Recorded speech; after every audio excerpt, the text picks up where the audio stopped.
A ver, ¿nos hemos detenido a pensar por qué se esperan ciertas cosas de nosotros solo por ser hombres o mujeres? En este análisis vamos a meternos de lleno en eso, en esa conexión a veces invisible entre nuestro cuerpo, nuestra identidad y las reglas no escritas de la sociedad en la que vivimos. Vamos a arrancar con algo que parece pero tan simple como un color. Porque esta pregunta no es solo sobre el rosa y el azul, es la puerta de entrada para entender cómo la cultura empieza a asignarnos roles casi desde que nacemos.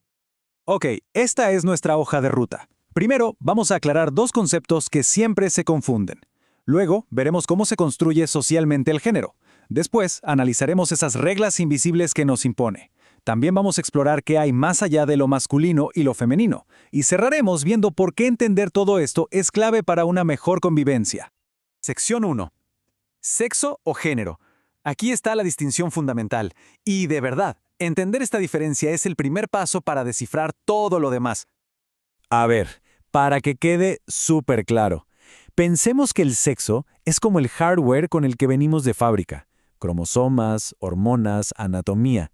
En cambio el género, ese es el software que la cultura nos instala encima. Es todo el paquete de ideas, roles y expectativas que la sociedad asocia con ese hardware. Uno es biología, el otro es cultura. Y me encanta cómo lo explica la antropóloga Marta Lamas. Ella dice que el género funciona como un filtro cultural. Es una metáfora perfecta, ¿no? Porque un filtro pues cambia la forma en que vemos la realidad. Y también lo llama armadura simbólica, que es genial, porque una armadura te puede proteger, sí, pero también te limita los movimientos, las decisiones, la forma de ser. Pasamos a la sección 2, una construcción cultural. Si decimos que el género es algo aprendido, ¿de dónde sacamos esa idea? Bueno, vamos a analizar un par de casos reales que, en su momento, pusieron en jaque todo lo que se creía saber sobre la identidad.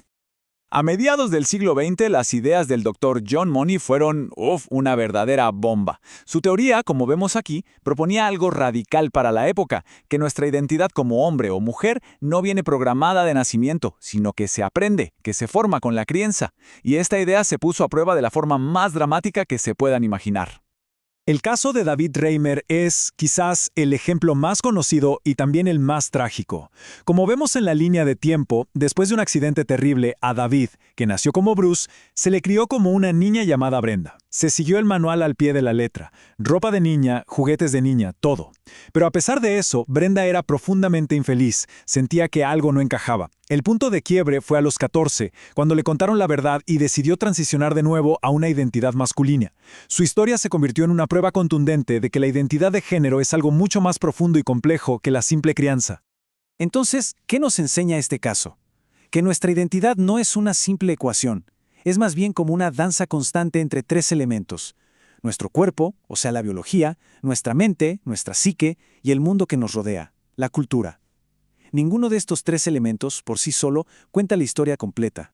Y con eso llegamos a la sección 3, los mandatos invisibles. Ahora que entendemos que el género se construye, veamos cómo esa construcción crea reglas no escritas, mandatos, que nos afectan a todos en el día a día, y muchas veces sin que ni siquiera nos demos cuenta.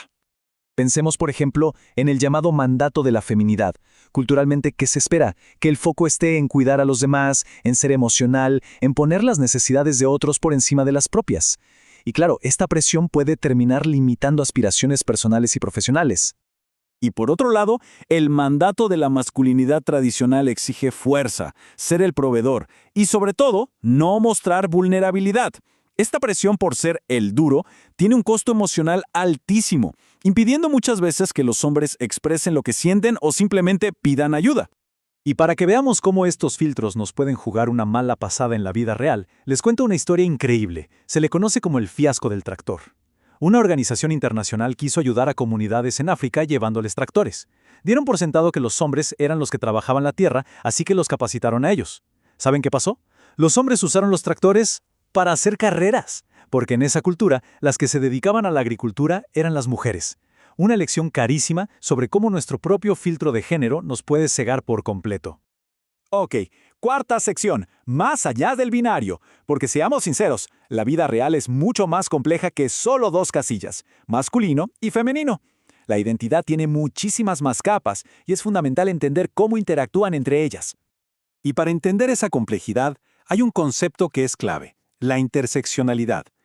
La idea es que las diferentes partes de nuestra identidad, género, raza, clase social, no se suman como si fueran ladrillos uno encima del otro. No, se cruzan, se entrelazan y crean una experiencia de vida única, con desafíos que no se pueden entender mirando cada factor por separado. Y aquí está el punto clave, ¿no? La experiencia de ser mujer no es universal. La vida de una mujer de clase media en una gran ciudad es radicalmente diferente a la de una mujer indígena en una zona rural. Sus identidades están moldeadas por muchísimas intersecciones que definen sus oportunidades y sus luchas de formas muy distintas. Y con esto llegamos a la última sección, conocimiento para convivir, porque después de todo este análisis, la gran pregunta es, y bueno, ¿esto para qué nos sirve en la vida diaria? ¿Cuál es el punto de todo esto? Hay una cita de un filósofo vasco que creo que lo resume todo a la perfección. Entender el género no es solo para acumular datos o para un examen de sociología, es en realidad una herramienta para convivir mejor. Nos da los lentes para ver esas reglas invisibles, para cuestionarlas y para empezar a relacionarnos desde un lugar con más empatía y muchísima más comprensión.